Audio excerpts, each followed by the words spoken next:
नमस्कार छात्रों, परिसर अध्ययन भाग 1 की इस ऑनलाइन कक्षा में आपका स्वागत है। आज हम पाठ 9 मानचित्र हमारा साथी इस पाठ का अध्ययन करेंगे। हमारे परिसर की ज़मीन समान ऊंचाई की नहीं होती। ऊंची नीची होने के कारण ज़मीन को विशिष्ट आकार प्राप्त होते हैं। इससे पहाड़, घाटी, पठार, मैदान, द्वीप आदि भूरूप तैयार होते हैं। इसका अध्ययन आप तीसरे प्रकरण में कर चुके हो। कक्षा चौथी में आपने मानचित्र संबंधी जानकारी प्राप्त की है। आपने कई प्रकार के मानचित्र भी देखे होंगे। भूरूप की ऊंचाई, आकार आदि का अंतर ध्यान में रखकर मानचित्र में विविध भूरूप दर्शाए जा सकते हैं। मानचित्र पर ये भूरूप भिन्न भिन्न पद्धतियों द्वारा दर्शाए जाते हैं। इन्हीं पद्धतियों का चलिए हम अध्ययन करते हैं। पहली पद्धति है समोच्च रेखा पद्धति। इस पद्धति का उपयोग मानचित्र में ज़मीन की ऊंचाई और निचलापन दर्शाने के लिए करते हैं। ज़मीन की ऊंचाई समुद्र की सतह से नापते हैं। इसके बाद समान ऊंचाई के स्थान निश्चित किए जाते हैं। मानचित्र में उनका उल्लेख उचित स्थान पर किया जाता है। मानचित्र पर दिखाए गए ये स्थान रेखा की सहायता से एक दूसरे से जोड़े जाते हैं। समान ऊंचाई के स्थानों को जोड़ने वाली इस रेखा को समोच्च रेखा कहते हैं। यह मानचित्र देखो।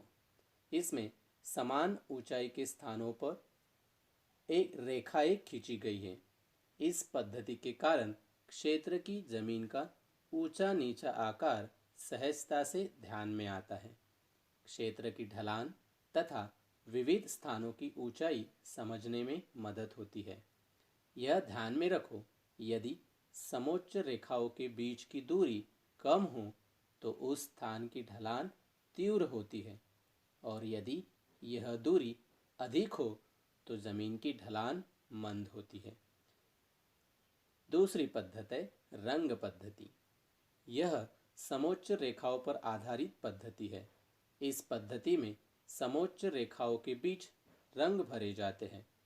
प्रत्येक रंग ऊंचाई के अनुसार निश्चित किया जाता है। उदाहरण के तौर पर जल भागों के लिए नीला रंग और उनसे संलग्न जमीन के लिए गहरा हरा रंग। इससे अधिक ऊंचाई की जमीन के लिए हल्का हरा रंग तथा इससे भी अधिक ऊंची जमीन के लिए पीला रंग इत्यादि। साथ वाली यह रंग तालिका का निरीक्षण करो। ऊंचाई के अंतर के अनुसार रंग संगति में होने वाला परिवर्तन ध्यान में रखो। समोच्च रेखाओं के बीच उपयोग में लाए गए रंगों के कारण भू रचना का अंतर तुरंत ध्यान में आता है। यह मानचित्र ब देखकर आपके ध्यान में आ जाएगा। तीसरी पद्धति है उठाव या उभारदर्शक प्रारूप। यह सबसे आधुनिक पद्धति है। इसमें कृत्रिम उपग्रह की मदद लेनी पड़ती है। कृत्रिम उपग्रह द्वारा भेजी गई जानकारी का उपयोग करके यह मानचित्र बनाए जाते हैं। यह मानचित्र स देखो। ऊंचाई के अनुसार भू रचना में होने वाले परिवर्तन इस मानचित्र में स्पष्ट दिखाई देते हैं। यह तीनों पद्धतियों का उपयोग करके मानचित्र तैयार करने पर क्षेत्र की प्राकृतिक रचना अथवा भू रचना सही सही समझ में आती है, अर्थात ऊंचाई, गहराई अथवा ढलान आदि का अनुमान होता है। संगणक की सहायता से इस मानचित्र पर स्थित प्रत्येक बिंदु की ऊंचाई देखी जा सकती है। प्राकृतिक मानचित्रों का उपयोग हम सेना की गतिविधियां, पर्यटन, गिरि भ्रमण, मार्ग तैयार करना, परिसर के विकास का नियोजन आदि कार्यों के लिए करते हैं। अब यह मानचित्रों में कई प्रकार के संकेत या चिन्ह का भी उपयोग किया जाता है। तो चलिए हम जान लेते हैं संकेत का अर्थ क्या होता है। मानचित्र में भिन्न भिन्न घटक दर्शाने के लिए उपयोग में लाए जाने वाले संकेत प्रायः भूमितीय आकृति के स्वरूप में होते हैं। उदाहरण के तौर पर रेखा, वृत्त, त्रिकोण, बिंदु इत्यादि। इस मानचित्र में आप देख सकते हो कि अंतर्राष्ट्रीय सीमा, राज्य सीमा, देश की राजधानी अन्य महत्वपूर्ण स्थान, राष्ट्रीय महामार्ग, ऐसे कई प्रकार के जो घटक है वह दर्शाने के लिए इन संकेतों का आधार लिया गया है और इससे यह मानचित्र बनाया गया है। दूसरा है चिन्ह। मानचित्र में भिन्न भिन्न घटक दर्शाने के लिए उपयोग में लाए जाने वाले चिन्ह उन घटकों के चित्र रूपों की छोटी आकृतियाँ होती है। उदाहरण के तौर पर मंदिर, मस्जिद, किला इत्यादि।